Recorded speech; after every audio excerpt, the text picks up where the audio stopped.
네, 우리 옆에 있는 분하고 한번 인사하도록 하겠습니다. 하나님이 성도님을 사랑하십니다. 시작. 하나님이 성도님을 사랑하십니다. 하나님이 성도님을 사랑하십니다. 저는 영화를 한 편을 영화관에 가서 볼 기회는 별로 없고 사무실에 앉아서 영화 전편을 볼 시간도 별로 없는데요. 그래서 제가 좋아하는 게 뭐냐면 참 괜찮았던 영화, 좀 의미 깊었던 영화, 그렇게 인지했던 영화 중에서 못 본 영화가 있으면 유튜브에 10분짜리 짤막하게 요약해 준 그런 거 보는 걸 참 좋아합니다. 지난 주간에 제가 본 영화 중에 하나가 뭐냐면 노예 12년이라는 영화예요.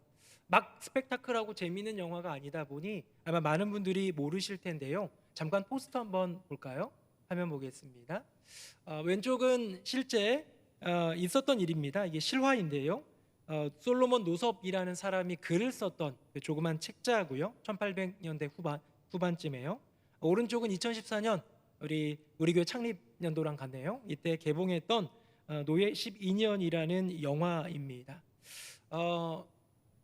이 당시는 미국 사회가 조금 갈라져 있었죠. 이 북쪽에는 흑인들을 좀 존중해주고 자유인들이 많았던 반면 남부 모카를 재배하고 이런 곳에서는 굉장히 많은 흑인들이 다 노예로만 살아갔던 그런 시대입니다. 이제 이 일 이후에 이 링컨의 노예 해방 운동 또 선포가 있게 되죠. 전쟁을 비롯해서.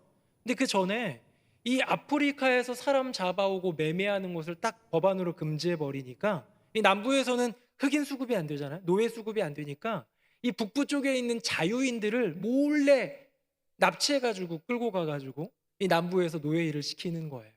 뭐 SOS 7 그런 겨를도 없습니다. 그냥 잡혀가서 그냥 평생 노예 일을 하는 그런 경우가 왕왕 있었는데 여기에 주인공인 솔로몬 노섭이라는 사람은 북부에 명망 있는 이 바이올리니스트, 음악가이고 자유인이었는데 끌려가죠. 영문도 모른 채 끌려가서 노예의 삶을 살아갑니다. 나는 자유인입니다. 나는 노예가 아닙니다. 라고 아무리 부르짖어도 용납이 되지 않는 상황 속에서 12년을 노예로 살아갔던 한 명의 억울하고도 아팠던 기억, 그 시간, 그 일화를 소개하고 있는 영화가 노예 12년이지요. 저를 보십시오.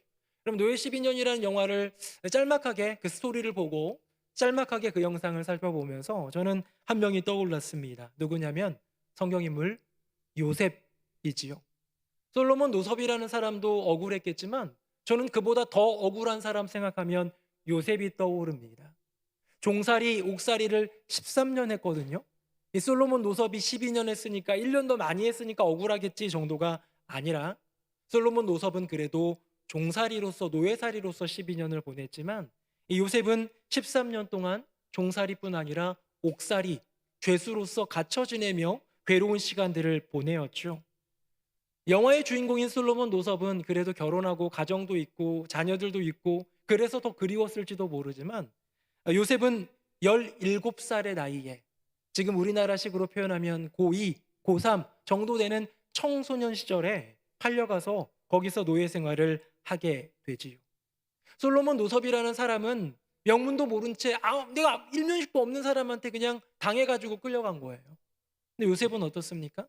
그래도 가족인데 어렸을 때 형아 하면서 쫓아다녔던 그 형들이 자기 자신을 팔아버렸습니다. 가족에게 배신을 당하고 가족으로부터 버림받은 요셉의 인생, 13년의 인생 동안 요셉은 얼마나 억울했을까요? 얼마나 괴롭고 얼마나 아팠을까요? 근데 놀랍게도 그 요셉은 17살 때 노예로 팔려가서 30세쯤 될 때까지 감옥 생활을 13년 동안이나 한 이후에 나중에 나를 이렇게 만든 장본인인 이 형들을 만났을 때 위대한 고백을 합니다. 화면 보시고 같이 한번 읽어봅시다. 시작. 그런즉 나를 이리로 보낸 이는 당신들이 아니요 하나님이시라. 하나님이 나를 바로에게 아버지로 삼으시고 그 온 집의 주로 삼으시며 애굽 온 땅의 통치자로 삼으셨나이다. 아멘. 여러분, 이 요셉 입장에서는 너무나도 억울했던 그 13년의 기억을 되살리며 형들에게 복수에도 시원찮을 판에 얘기하죠. 당신들이 나를 이곳으로 보냈지만 아니요. 이것은 하나님의 계획이었습니다. 당신들은 내게 본때를 보여주었고 화가 나고 시기 질투난 그 마음으로 나에게 복수했다고 생각하지만 이것은 하나님의 섭리였습니다라는 하나님의 계획과 섭리에 대한 찬양을 하고 있는 요셉을 여러분 느낄 수 있으십니까? 이 일 이후에 마지막 창세기 50장에서 위대한 고백을 한 번 더 합니다. 화면 보겠습니다. 제가 읽어볼게요. 당신들은 나를 해하려 하였으나 하나님은 그것을 선으로 바꾸사 오늘과 같이 많은 백성의 생명을 구원하게 하시려 하셨나니 아멘. 형님들은 나를 해하려 했지만 그건 악이지요. 그건 죄지요. 그건 분명히 잘못된 일이고 그건 정말로 끔찍했던 나쁜 일입니다. 그런데요, 그 악을 선으로 바꿔주시는 여호와 하나님. 그래서 오늘과 같이 우리 가족을, 애굽 땅을, 애굽 땅 주변에 있는 많은 나라들을, 많은 백성들을 구원하기 위하여서 저를 이 땅에 보내셨고 이 땅 가운데 고난 가운데 거하게 하셨다라는 하나님의 섭리와 계획을 찬양하는 요셉을 우리는 보게 됩니다. 자, 간단하게, 자, 요셉은 상처를 입었습니다. 근데요, 이게 찬양으로 바뀌는 거예요. 요셉은 어마어마한 고난, 억울한 고난을 당했는데요, 이것이 하나님의 섭리와 또 그 계획에 대한 경외심으로, 고백으로, 믿음의 고백으로 바뀌는 것. 어떻게 이렇게 할 수 있을까요? 누구보다도 큰 상처를 받았는데 어떻게 상처받은 영혼이 찬양을 올려드리고, 누구보다 억울했을 법한 그런 요셉인데 그는 하나님께 영광을 돌릴 수 있을까요? 여러분, 지난 13년간 이 요셉의 인생 가운데 어떻게 좀 회복의 여지가 좀 있었을까요? 하나님이 그에게 형통함을 주셨습니다. 이 보디발 장군 집에 이렇게 노예로 들어갔는데요, 하나님이 은혜 주시고 형통케 하니까 그가 가정 총무가 돼 버렸어요. 그것까진 좋았죠. 근데 가정 총무가 된 요셉을 보디발의 아내가 유혹했고 그것을 거절했는데, 믿음으로 지키면서 거절했는데 오히려 누명을 씌워서 성폭행범이라는 죄명을 받아들고 궁중 감옥에 갇히게 됩니다. 어쩌면 이 노예의 생활, 이 죄수의 생활, 도합 13년의 생활은 그의 인생을 더욱더 억울하게 할 법한 일들로만 가득 차 있는 것 같습니다. 도대체 상처와 찬양 사이에 무엇이 있었을까? 하나님의 말씀을 찾아보다가 중요한 힌트를 하나 얻게 됩니다. 여기 오늘 본문인데요, 화면 보시겠습니다. 같이 한번 읽어보겠습니다. 시작. 요셉이 그의 장남의 이름을 므낫세라 하였으니 하나님이 내게 내 모든 고난과 내 아버지의 온 집 일을 잊어버리게 하셨다 함이요. 아멘. 요셉이 바로왕의 꿈을 해몽해 준 다음에 기가 막힌 승진이죠. 저 궁중 감옥의 죄수였다가 무기징역이었던 것 같습니다. 그런데요, 이제는 이 애굽 땅에 바로의 다음 가는 존재, 애굽 온 땅의 총리가 돼버렸습니다. 이제 그에게 온 제사장 보디베라의 딸 아스낫을 이제 아내로 삼게 주었고 그렇게 결혼을 하면서 가정을 이루었는데 드디어 아들이 태어난 거예요. 여러분, 아들을 태어났는데 그 이름을 므낫세라 이름 짓습니다. 여러분, 아들을 낳으면, 딸을 낳으면, 내게 자녀를 주시고 자녀를 낳게 되면 여러분 이름 지을 때 심사숙고하시죠. 그냥 대충 개똥이라고 이름 짓는 분 없지요. 자기 자녀에게는 귀한 이름, 좋은 이름, 부르기 좋은 이름, 뜻이 좋은 이름, 어떤 부모의 소망과 바람이 담겨 있습니다. 이 아이의 소망과 바람이 아니에요. 이 아이의 꿈이 아니에요. 이 부모의 소망, 바람, 때로는 우리 믿는 사람들은 믿음의 고백을 거기에 담는 것이죠. 아기 축복 기도를 가끔 할 때가 있는데요, 아기 축복 기도를 하면 이런 신청지에 보면 아기의 이름 뜻이 나와요. 보면 너무 아름다워요. 이름의 뜻이 참 좋아요. 대부분 신앙적으로 짓는 것 같습니다. 최근에 장준환 목사님이 아기를 낳았어요. 딸을 낳았는데 제가 물어봤죠. 목사님, 아기 이름 뭐라고 지으셨어요? 그랬더니 세아라고 지었대요. 장세아. 아우, 예쁘다. 무슨 뜻이에요? 물었더니 아무 뜻이 없습니다 라고 얘기하지 않겠죠. 뭐라고 얘기했느냐? 세상을 아름답게 하는 사람으로 커기를 바라는 마음으로 세아라고 지었습니다. 어두운 세상 가운데 예수 그리스도의 빛으로 밝혀주는, 세상을 아름답게 하는 그런 아이, 부패하고 더러운 세상 가운데에 예수의 사랑을 전함으로 온전케 회복하고 그 세상을 아름답게 만들 그런 아이를 꿈꾸며, 누가? 세아가 지은 게 아니라 아빠가, 엄마가, 가족이 함께 그 이름을 짓지 않았겠습니까? 오늘 본문에 나오는 이 므낫세의 이름은 어쩌면 이 요셉이라는 사람의 13년 동안 고생하고 고난을 당하며 괴로움과 억울함을 견뎌내며 자기의 믿음의 고백, 자기의 소망, 자기의 깨달은 바 그것을 그 이름에 담지 않았겠습니까? 그럼 므낫세의 뜻이 무엇입니까? 므낫세는 있다라는 뜻입니다. 원어를 그대로 설명해 보면 이 놔싸라는 뜻이 있다인데요. 무자가 붙어가지고 므낫세로 변형이 되면서 나로 하여금 잊게 하는 자. 여러분 이 아들을 보면서 잊게 하는 자, 내 지금까지의 13년 동안의 고난의 세월을 잊게 하는 자라는 이름을 짓는 것을 우리는 보게 되지요. 여러분 이것이 바로 요셉의 고백입니다. 아들의 이름을 지으면서 그는 뭐라고 고백하고 있느냐? 화면 보겠습니다. 다 잊었다. 한번 따라해 보겠습니다. 다 잊었다. 다 잊었다. 나의 10년 가운데 있는 나의 삶을 올가매고 있는 그 모든 것들을 잊었대요. 뭘요? 방금 읽은 본문을 다시 한번 보면 이렇게 되어 있습니다. 하나님이 내게 내 모든 고난과 13년 동안의 고난이에요. 종살이 옥살이 하면서 억울했던 그 고난의 모든 세월이에요. 그리고 내 아버지의 온 집 일, 이게 뭡니까? 형들이 시기 질투해서 동생인 자기 자신을 은 20에 저 이스마엘 상인들에게 팔아먹은 그 일. 여러분 이 두 가지 사건 결코 잊을 수 없는 이것을 이제 요셉은 아들을 낳으며 고백합니다. 다 잊었다. 우리는 인생을 살아가면서 무언가를 잊는 것, 망각하는 것, 이것을 참 좋지 않게 여기는 경우가 왕왕 있지요. 저도 권사님들 만나서 얘기해 보면 이런 얘기 되게 많이 들었어요. 목사님 나이가 드니까요 자꾸 까먹어요. 목사님도 나이 들어보세요. 뭐 이런 얘기를 많이 들었거든요. 권사님들 너무 심려치 마십시오. 저도 깜빡깜빡합니다. 저는 뭘 제일 깜빡깜빡하냐면요, 밤에 잠자리에 딱 들었는데 자려고 하는데 내가 이를 닦았나 안 닦았나 이게 생각이 안 날 때가 많아요. 그때 어떻게 하는지 아세요? 손등에다가 혀를 한번 해가지고요 냄새를 맡아봅니다. 좀 더럽죠? 이 구취가 나면 안 닦았구나 해가지고 다시 닦으러 가고 괜찮으면 잡니다. 종종 그런 일이 있습니다. 잠자리에 들어서 이렇게 누워있는데 잠이 잘 안 올 때는 옛날에는 막 자꾸 번민과 이런 것들도 생각났지만 요즘엔 그런 거 다 끊고 하나님 제가 잠이 안 오는데 어떤 말씀을 좀 주시려나요? 말씀 좀 주세요.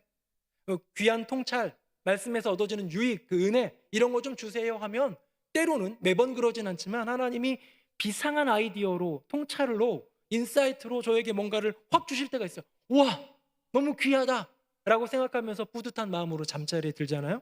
다음날 기억할까요? 못할까요? 기억이 안 나요. 분명히 좋았던 것까지는 기억나는데 기억이 안 나서 요즘엔 어떻게 하느냐? 뭔가 떠올랐잖아요. 옛날 같으면 어르신들은 메모지에다 막 썼겠지만 요즘에는 휴대폰에 그런 거 많이 있잖아요. 녹음, 바로 녹음합니다. 지금 이런 거 하나님이 마음 주셨습니다. 이런 거 아이디어를 주셨습니다. 녹음해놓고 푹 자면 다음 아침에 일어났을 때 기억은 안 나지만 다시 녹음기를 틀면 기억하게 되는 것. 어쩌면 우리는 우리 인생을 살아가면서 왜 이렇게 자꾸 잊을까? 까먹을까? 누구 이름, 그때 있었던 날짜, 그때 뭐 금액 등등 어쩌면 중요한 일들까지 까먹는 우리를 보면서 조금 속상할 때가 있지 않습니까? 독일의 심리학자인 헤르만 에링하우스라는 사람은 16년 동안 이 심리학자는 망각에 대한 실험을 했대요. 사람이 어떻게 무언가를 받아들일 때 눈으로 보고 귀로 듣고 또 뭐 여러 가지로 다 받아들인 다음에 그것이 잊혀지는 그런 속도들을 연구했다고 합니다. 여러분도 오늘 예배당에 나오기까지 집 밖을 나서면서 또 엘리베이터가 열릴 때 주변에 있는 상호들도 보고 숫자들도 봤을 거고 기억나는 거 별로 없잖아요. 내린 결론이 뭐냐? 인간은 1시간 내에 50%를 망각한다고 합니다. 모든 들어왔던 정보를. 하루 내에 70%를, 한 달 안에 80%를 망각한다는 거예요. 우리는 한 달 지나면 내가 받아왔던 모든 것들의 80%가 날아가는 것, 그게 바로 인간의 모습이란 것 아니겠습니까? 인간의 기억력은 형편없구나, 별 볼 일 없구나, 한계가 있구나.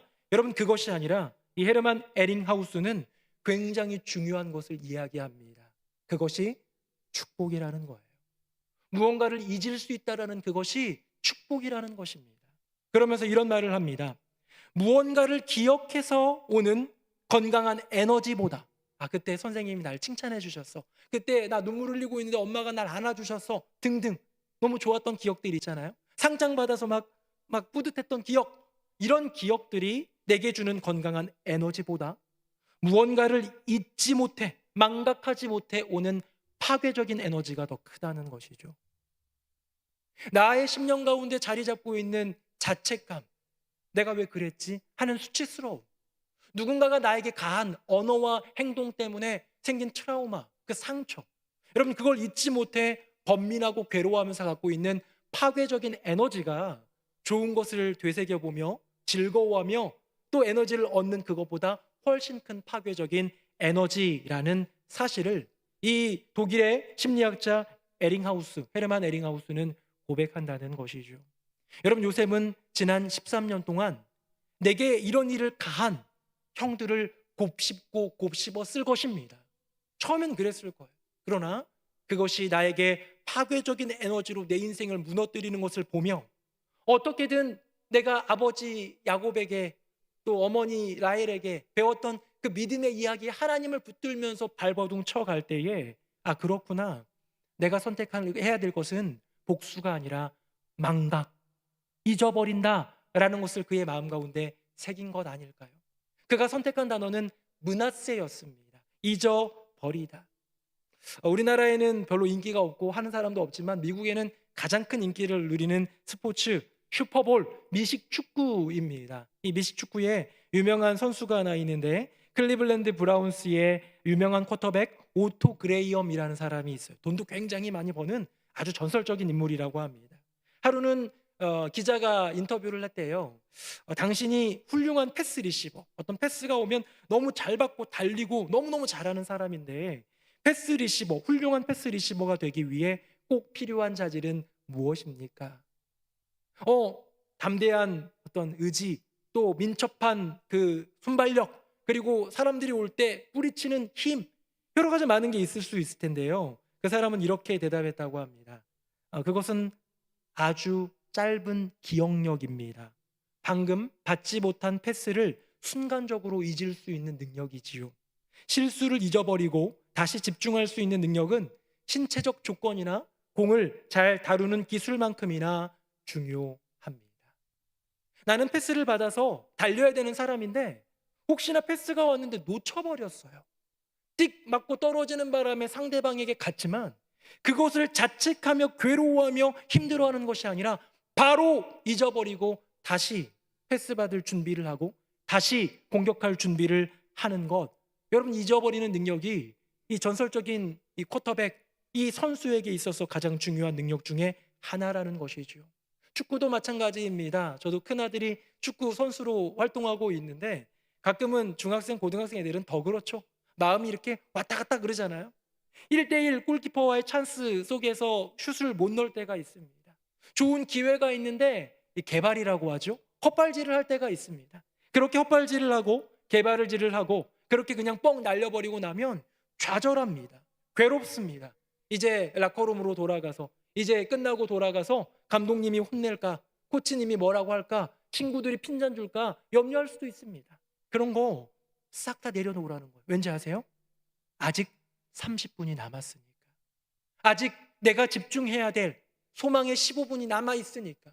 아직 내가 더 달려야 될 그 미래가 남아있기 때문에 이 클리블랜드 브라운스의 오토 그레이엄이라는 선수는 망각을 훈련하라. 그것이 좋은 선수가 되는 길이다라고 얘기하는 것이죠. 여러분 저는 요셉이 망각을 훈련한 인생이 아닐까 생각됩니다. 잊을 수 없는 형들의 잘못, 그 과오 때문에 생긴 13년의 끔찍했던 이 세월을 어떻게든 잊으려고 하는 거예요. 망각하려고 훈련하는 거예요. 망각하려고 연습하는 거예요. 왜? 이것에 매여, 이것에 매몰되어 내 인생을 끝내버리고 싶지 않았기 때문이 아닐까요? 여러분 요셉은 형들의 그 잘못들을 완전히 잊은 사람은 아닙니다. 위대한 고백을 할 때도 이렇게 고백을 했죠. 아까 보았던 그거 볼까요? 당신들은 두 번이나 얘기하는 거예요. 당신들이 아니라 하나님입니다.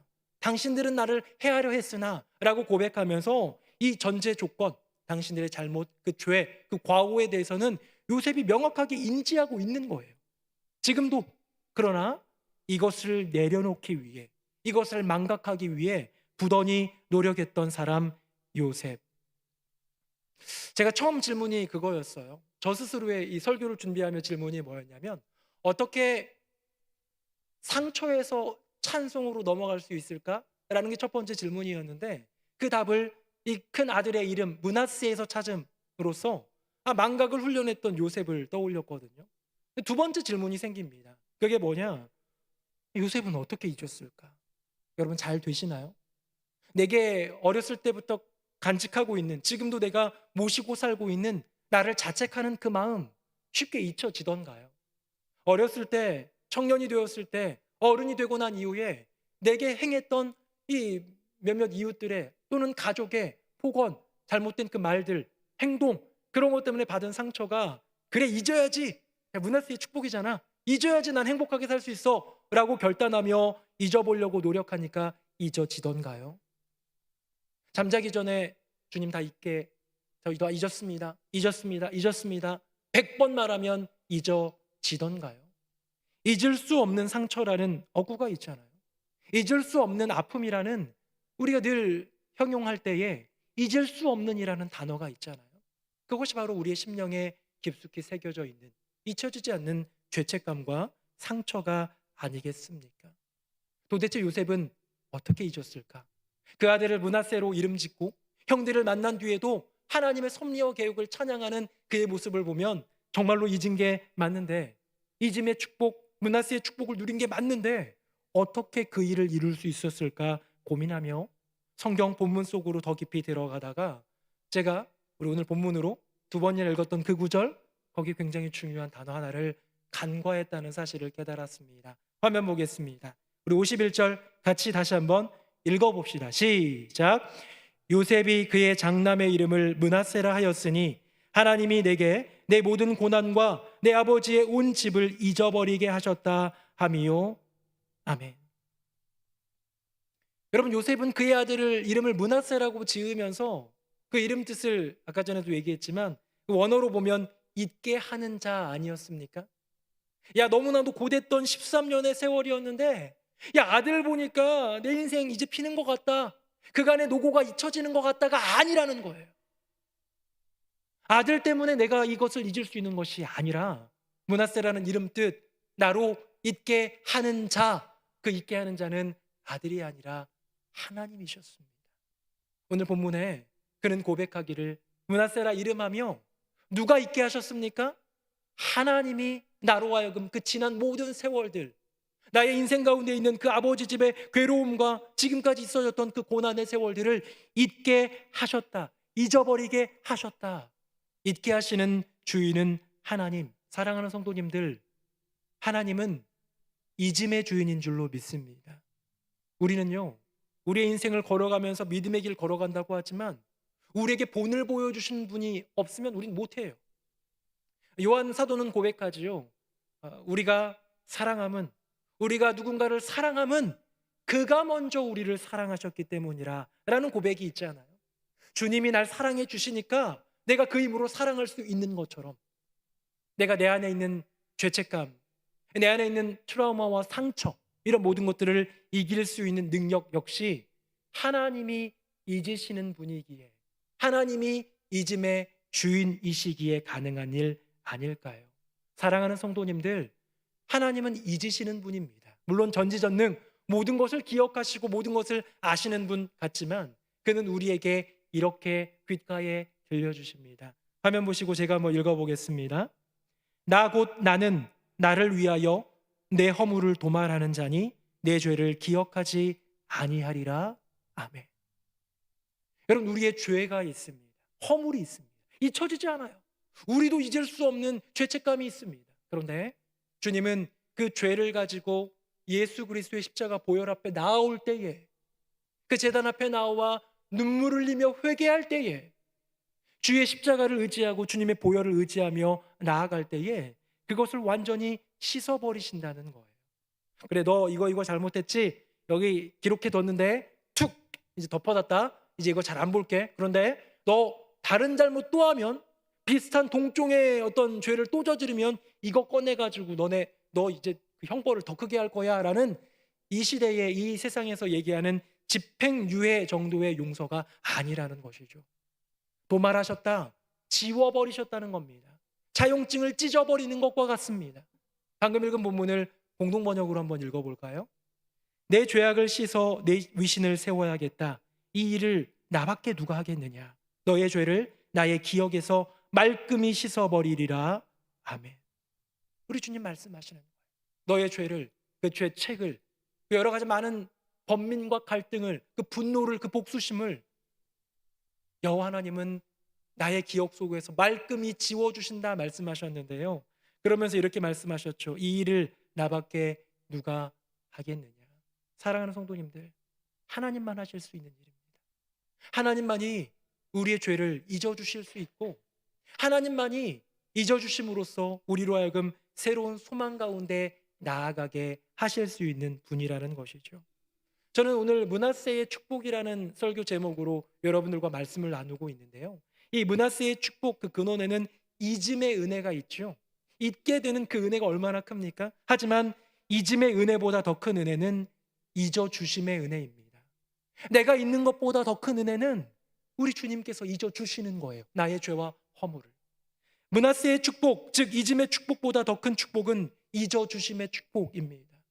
내가 누군가의 잘못을, 내 안에 있는 죄책을 잊는 그 축복보다, 잊어버리는 축복보다 더 큰 축복은 여호와 하나님이 내 안에 있는 그 모든 죄와 허물을 잊어주시는 축복.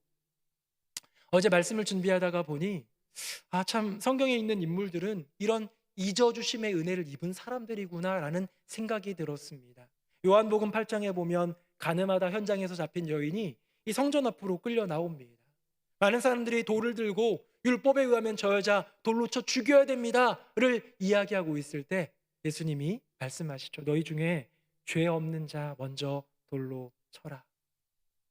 한둘씩 그 양심의 가책을 받아서 돌을 내려놓고 돌아갈 때에 아무도 남지 않고 다 돌아간 이후에 주님이 여인에게 뭐라고 말씀하십니까?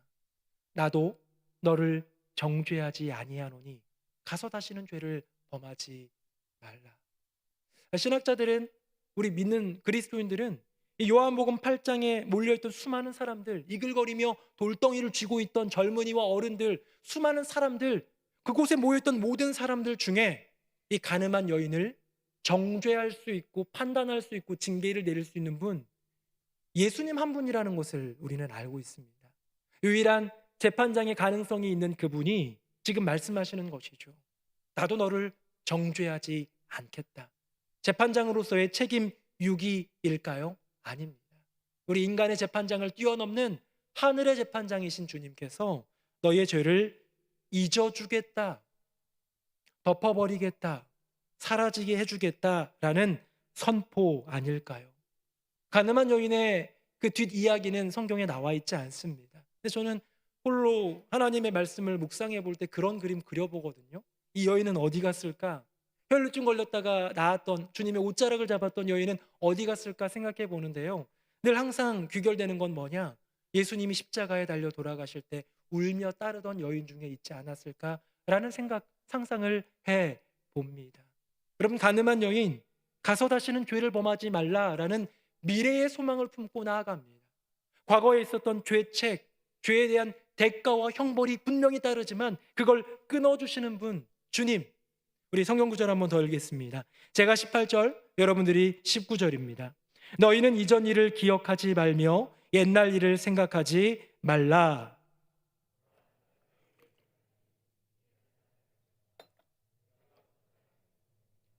반드시 내가 광야의 길을, 사막의 강을 내리니. 아멘. 우리 주님은 이전 것, 옛날 일 잊어버리라 말씀하시는 분입니다. 거기에 매여서 마치 보이지 않는 쇠사슬에 갇혀 있는 채 질질 끌고 다니면서 앞을 향해 전진할 수 없는 우리의 인생을 가리켜서 잊어버려라. 왜요? 잊음의 주인이 하나님이시고 하나님은 이미 잊으셨기 때문에. 사랑하는 성도님들, 아직도 드러내고 싶지 않은 나의 심령 가운데 수치스러운 일들이 있습니까? 죄책감이 있는데 잊혀지지 않는 그 죄책감이 여전히 나를 짓누르고 있습니까? 잊으십시오. 왜? 잊음의 주인이신 하나님은 벌써 잊으셨으니까요. 혹시 나에게 상처를 주고 아픔을 준, 그래서 트라우마처럼 남아있는 그 괴로움을 벗어던지지 못해 분노와 복수심으로 바라보는 누군가가 있습니까? 잊으십시오. 왜냐하면 잊으시는 주님께서 우리를 잊음의 자리로 부르시고 계시기 때문입니다. 우리의 노력으로 안 될 수 있습니다. 잊을 거야, 잊을 거야, 잊을 거야 100번을 외치면 어쩌면 더 생각날지도 모릅니다. 은혜를 구합시다. 하나님, 요셉이 그러하였던 것처럼 어쩌면 13년 동안 이 망각을 훈련하고 이 잊음을 위해 몸부림쳤지만 내가 내 노력으로 잊은 것이 아니라 잊게 하시는 주님을 깨닫고 잊게 하시는 주님으로 말미암아 잊고 용서하고 회복된 인생을 살아갔던 요셉처럼 주님, 나로 내 안에 죄책감을, 상대방을 향한 분노심과 적개심과 복수심을 잊게 하여 주시옵소서 구할 때 잊음의 주인이신 하나님께서 우리로 잊게 하실 줄로 믿습니다. 제가 말씀을 준비하면서 이 므낫세의 축복을 말씀으로 준비했거든요. 근데 그 다음 구절이 또 은혜가 되는 거예요. 화면 보시고요. 52절 말씀만 같이 읽어봅시다. 시작. 차남의 이름을 에브라임이라 하였으니 하나님이 나를 내가 수고한 땅에서 번성하게 하셨다 함이었더라. 아멘. 여러분, 장남의 이름은 므낫세였고 차남의 이름은 에브라임이었습니다. 장남과 차남 둘 다 요셉의 두 아들인데 야곱의 12아들이 되어서 12지파가 되게 되지요. 다시 화면 한번 볼까요? 이 므낫세라는 이름 뒤에 제가 노란색으로 하나님이 잊어버리게 하셨다라고 했고요. 에브라임이라는 이름 뒤에 하나님이 번성하게 하셨다라고 노란색으로 칠을 해보았습니다. 여러분, 므낫세는 있다라는 뜻인데요. 이 잊음의 축복, 므낫세의 축복 다음에 주어지는 축복은 무엇이냐? 에브라임입니다. 여러분, 에브라임이 뭘까요? 에브라임은 창성하다, 번성하다, 형통케 하다, 열매를 풍성히 맺다라는 뜻입니다. 사랑하는 성도님들, 저는 바람이 있습니다. 새노래 명성교회 성도님들 한 분 한 분의 인생 가운데 므낫세의 축복이 임하여 에브라임의 축복으로 이어지기를 예수님의 이름으로 축복합니다. 내 심령 가운데 있는 죄책감, 남을 향하는 적개심과 분노, 그 복수심, 잊지 못하는 그 악한 감정들을 이제 잊음의 주인이신 여호와 하나님 의지하여 잊어버리고 므낫세의 축복을 누리고 주님 예비하신, 어쩌면 아직 경험하지 못한 형통과 번영과 축복의 땅, 에브라임의 축복으로 나아가는 저와 여러분 되기를 예수님의 이름으로 축복합니다. 아멘. 우리 함께 찬양하겠습니다.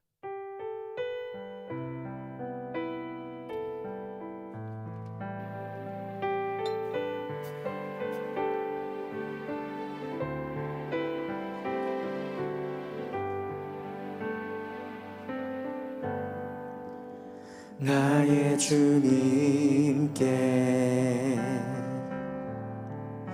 찬양 드리며 그 크신 사랑 주 임재 감사해. 어둠 속에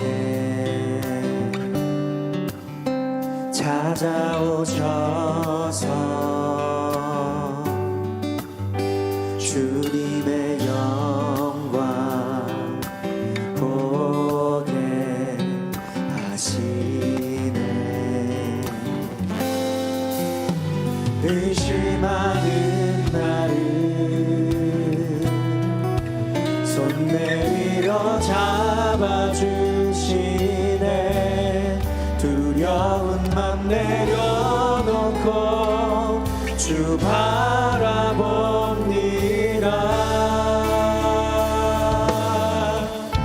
주님을 보게 하소서. 나를 붙드소서. 내 뜻과 내 생각 내려놓고 주님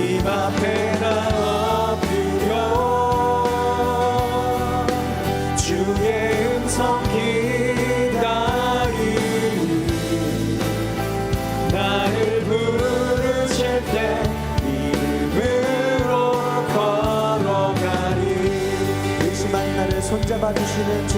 아멘. 의심하는 나를 손 내밀어 잡아주시네. 두려움만 내려놓고 주 바라봅니다.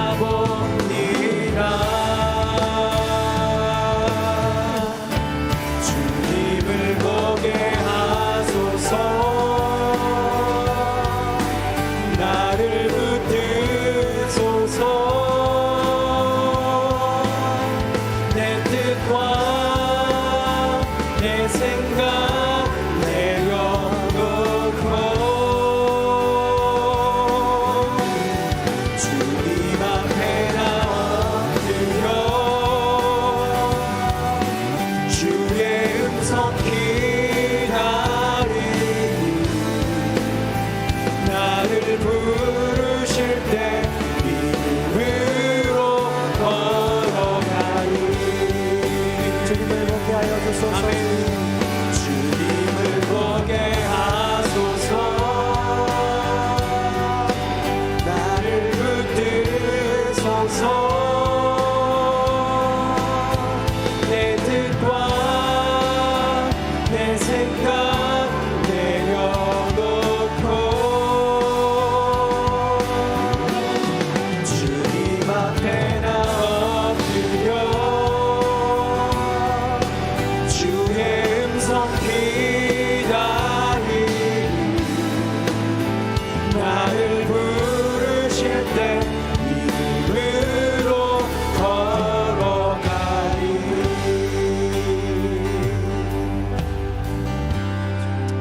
우리 하나님은 우리의 죄와 허물을 잊으시는 분입니다. 잊음의 주인 다름 아닌 하나님이십니다. 이 시간 기도할 때 나의 심령 가운데 나를 짓누르는 죄책감이 있는 분 계십니까? 나의 인생을 억누르는 복수심을 끊을지 못해 잊지 못해 괴로워하는 성도님 계십니까? 이 시간 기도할 때 잊음의 주인이신 여호와 하나님, 이 모두를 잊게 하여 주시옵소서. 므낫세의 축복, 잊음의 은혜를 지나 에브라임의 축복으로 나아가는 인생 되게 하여 주시옵소서. 우리 다 함께 동성으로 기도하겠습니다. 함께 기도하겠습니다. 살아계신 아버지 하나님, 나의 심령 가운데, 우리 모두의 심령 가운데 잊지 못하는 죄책감이 있습니다. 주님께 용서를 구하고 예수의 보혈로서 이미 잊은 바 된, 이미 해결된 그 죄까지도 여전히 잊지 못해 죄책감으로 짓누르는 그 심령의 짓누름을 경험하는 성도님들 계십니다. 아직도 분노와 적개심 가운데 복수심으로 불타올라 잊지 못해 끊을 수 없어 괴로워하는 심령들이 있습니다. 주님, 믿음의 주이신 주님을 바라보게 하여 주시옵소서. 나의 그 추하고 더러웠던 죄와 허물을 온전히 잊으신 주님, 도말하시며 깨끗이 잊으시는 주님, 그 주님을 의지하며 므낫세의 축복으로 나아가는 우리 모두가 되게 하여 주시옵소서. 잊음의 축복, 므낫세의 축복을 넘어 에브라임의 축복으로 나아가 주님께 영광 돌리는 우리 모두가 되게 하여 주시옵소서. 오 주님, 잊으심의 은혜에 진정 감사드립니다. 아멘. 살아계신 아버지 하나님, 믿음의 길 걸어가고 지금도 주님의 영광 위하여 살아간다 하지만 우리의 심령 깊숙한 곳에 나를 용서하지 못해 자리 잡은 죄책감이 여전히 있습니다. 아직도 적개심과 분노로 용서하지 못해 복수심을 불태우는 누군가를 향한 그 악한, 그 더러운, 그 추한, 그 어두운 감정이 내 안에 남아있지는 않습니까? 주님, 주님이 나의 그 추악하고 더러운 죄와 허물을 잊어주신 것처럼 우리로 우리 안에 있는 죄책감, 누군가를 향한 복수심 잊게 하여 주시옵소서. 므낫세의 축복을 주시고 므낫세의 축복을 넘어 에브라임의 축복으로 나아가는 우리 모두가 되게 하여 주시옵소서. 잊음의 진정한 주인이신 우리 주 예수 그리스도의 이름으로 기도드립니다. 아멘.